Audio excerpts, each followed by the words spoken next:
जरा सोचिए, एक ऐसी बीमारी है जो दुनिया में 1 अरब से भी ज्यादा लोगों को है, पर उनमें से ज्यादातर को इसका पता ही नहीं। नहीं, ये कोई रहस्यमय वायरस नहीं है। ये है हाइपरटेंशन, यानी कि हाई ब्लड प्रेशर। इसे अक्सर खामोश खतरा भी कहा जाता है। और आज हम यही समझेंगे कि आखिर ऐसा क्यों है और इसके बारे में किया क्या जा सकता है। अच्छा, इस समस्या की गहराई को समझने के लिए ना एक आइसबर्ग के बारे में सोचते हैं। पानी के ऊपर हमें जो हिस्सा दिखता है वो तो बहुत छोटा होता है ना। असल में हाइपरटेंशन भी बिल्कुल ऐसा ही है, और इसीलिए इसे आइसबर्ग रोग कहते हैं, क्योंकि इसके ज्यादातर मामले सतह के नीचे छिपे हुए हैं, जिनकी कोई जांच ही नहीं हुई है। और देखिए, ये तस्वीर तो बिल्कुल साफ कर देती है कि ये समस्या कितनी गहरी है। इसे कहते हैं आधे का नियम या रूल ऑफ हाफ्स। और ये सच में हैरान करने वाला है। सोचिए, जितने लोगों को हाइपरटेंशन है उनमें से सिर्फ आधों को ही इस बारे में पता है। फिर जिन्हें पता है उनमें से भी सिर्फ आधे ही इलाज करवाते हैं। और तो और जो इलाज करवाते हैं उनमें से भी सिर्फ आधे लोगों का ही ब्लड प्रेशर कंट्रोल में रहता है। मतलब हर स्टेप पर संख्या आधी होती जा रही है।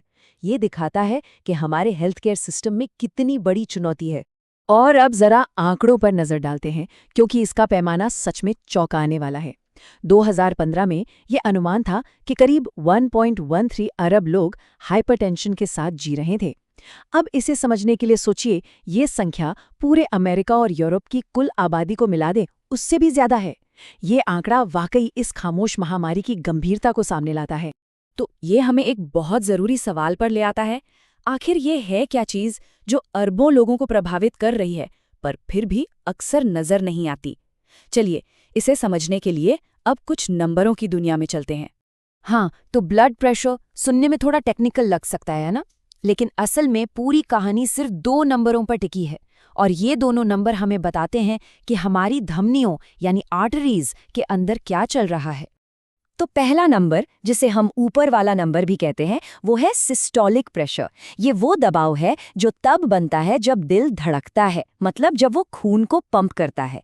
और दूसरा यानी नीचे वाला नंबर है डायस्टोलिक प्रेशर। ये वो दबाव है जब दिल दो धड़कनों के बीच आराम कर रहा होता है। बस ये 2 नंबर मिलकर हमारे सर्कुलेटरी सिस्टम की सेहत की पूरी कहानी बता देते हैं। तो असल में इन नंबरों का मतलब क्या निकलता है? देखिए, 120/80 से कम को सबसे अच्छा मतलब ऑप्टिमल माना जाता है। जैसे जैसे ये नंबर बढ़ते हैं, हम नॉर्मल से हाई नॉर्मल की तरफ जाते हैं, और फिर आता है हाइपरटेंशन, ग्रेड 1, ग्रेड 2 और ग्रेड 3। यहाँ सबसे ज़रूरी बात ये समझनी है कि ये कोई हाँ या ना वाली सिचुएशन नहीं है। ये एक पूरा स्पेक्ट्रम है जो बताता है कि रिस्क कितना बढ़ रहा है। ठीक है, तो अब ये तो समझ आ गया कि ये है क्या। पर सवाल ये है कि हाइपरटेंशन आता कहाँ से है। इसकी जड़ को समझना बहुत जरूरी है। और यहाँ पर कहानी आप कह सकते हैं 2 अलग अलग रास्तों पर चली जाती है। ज्यादातर मामलों में हम बात करते हैं प्राइमरी या एसेंशियल हाइपरटेंशन की, और हैरानी की बात यह है कि इसका कोई एक आइडेंटिफाइबल कारण होता ही नहीं है। यही सबसे आम टाइप है। फिर आता है सेकेंडरी हाइपरटेंशन, जो सीधे सीधे किसी और मेडिकल कंडीशन का नतीजा होता है, जैसे मान लीजिए किडनी की कोई समस्या।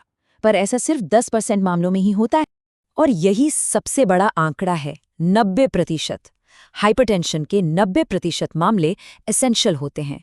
इसका सीधा मतलब ये है कि 10 में से 9 लोगों के लिए कोई एक अकेला विलन नहीं है जिसे हम पकड़ सकें। ये कई सारे फैक्टर्स का एक बहुत ही कॉम्प्लेक्स मिक्स है।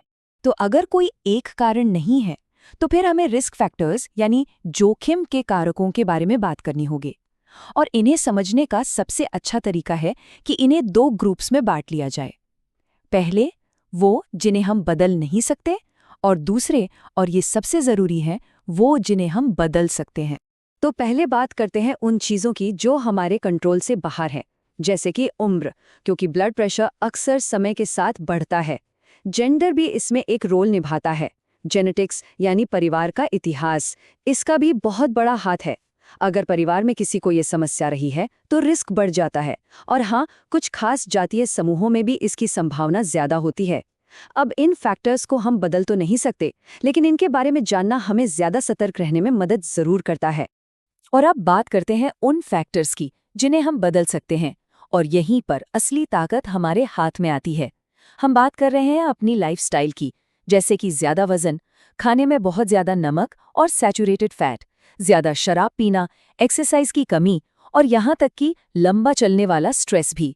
पर अच्छी खबर ये है कि इनमें से हर एक चीज हमें कंट्रोल वापस अपने हाथ में लेने का मौका देती है। तो चलिए अब रिस्क से आगे बढ़कर एक्शन की बात करते हैं, क्योंकि सच तो ये है कि हाइपरटेंशन को मैनेज करने और यहाँ तक कि उसे रोकने के लिए बहुत ही साफ और असरदार तरीके मौजूद हैं। ब्लड प्रेशर को कंट्रोल में रखने के लिए लाइफस्टाइल में 5 सबसे बड़े बदलाव किए जा सकते हैं। एक हेल्दी वजन बनाए रखना, एक अच्छी डाइट अपनाना, नमक कम करना, रेगुलर एक्सरसाइज करना और शराब का सेवन लिमिट में करना। ये 5 आप कह सकते हैं इसके बुनियादी स्तंभ हैं। और इन बदलावों का असर बिल्कुल असली और नापने लायक होता है। जरा सोचिए, सिर्फ 10 किलो वजन कम करने से ही सिस्टोलिक ब्लड प्रेशर 5 से 20 पॉइंट तक कम हो सकता है। डैश जैसी एक अच्छी डाइट अपनाने से ये 8 से 14 पॉइंट कम हो सकता है। यहाँ तक कि नमक कम करने का भी बहुत बड़ा असर पड़ता है। ये छोटे छोटे बदलाव मिलकर एक बहुत बड़ा फर्क पैदा करते हैं। लेकिन देखिए, ये सिर्फ किसी एक व्यक्ति की कोशिशों की बात नहीं है। इससे आगे बढ़कर देखें तो हाइपरटेंशन एक बहुत बड़ी पब्लिक हेल्थ चुनौती है और इसे बड़े पैमाने पर हल करने के लिए पूरी आबादी के लेवल पर स्ट्रैटेजी की जरूरत पड़ती है। तो यहाँ पर 2 मेन अप्रोच हैं। इसे ऐसे समझे जैसे जाल और कांटे से मछली पकड़ना। पहली है पॉपुलेशन स्ट्रैटेजी, जो एक बड़े जाल की तरह है। इसका मकसद है पूरी आबादी का औसत ब्लड प्रेशर थोड़ा कम करना, जैसे कि प्रोसेस्ड फूड में नमक कम करने के लिए पॉलिसी बनाना। दूसरी है हाई रिस्क स्ट्रैटेजी, जो एक कांटे की तरह है। ये उन लोगों की पहचान करने और उनकी मदद करने पर फोकस करती है जिन्हें सबसे ज्यादा खतरा है। और देखिए, दोनों ही बहुत जरूरी हैं और एक दूसरे के बिना अधूरे हैं। और आखिर में सारी बात एक ही आइडिया पर आके टिक जाती है, प्राइमरी प्रिवेंशन। मतलब लक्ष्य सिर्फ बीमारी का इलाज करना नहीं है, बल्कि उसे होने से ही रोकना है। और जैसा कि यहाँ लिखा है, रोकथाम जितनी जल्दी शुरू की जाए वो उतनी ही ज्यादा असरदार होती है। तो चलिए इस पूरी बातचीत को हम इसी एक सवाल के साथ खत्म करते हैं। अगर हाइपरटेंशन को इतने बड़े पैमाने पर रोका जा सकता है और मैनेज किया जा सकता है, तो फिर ये आज भी एक आइसबर्ग क्यों बना हुआ है जिसका इतना बड़ा हिस्सा हमारी नज़रों से छिपा है? शायद इसका जवाब हमें जागरूकता, हेल्थ केयर तक सबकी पहुंच और पब्लिक हेल्थ पॉलिसीज के बारे में और गहराई से सोचने पर मजबूर करता है। और ये हम सभी के लिए एक बहुत बड़ी चुनौती है।